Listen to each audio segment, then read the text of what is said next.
Құрметті Батыс Қазақстан облысының тұрғындары мен қонақтары, 20-30 қараша аралығында республика деңгейде қауіпсіздік қалай жедел профилактикалық іс-шара жүргізілуде. Бүгін жастар рухы, жастар қанатымен бірлесе отырып полиция департаменті заң және тәртіп акциясы басталды.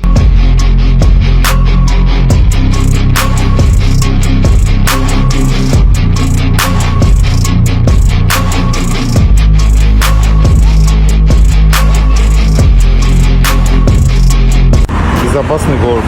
В связи с этим прошу вас строго соблюдать правила дорожного движения.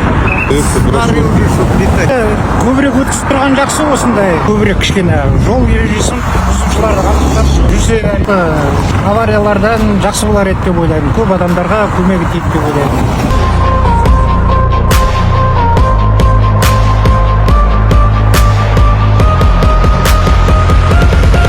Жүргіншілерге де жалпы қалада қауіпсіздік сақтау мақсатында акциялар өткізіп жатырмыз.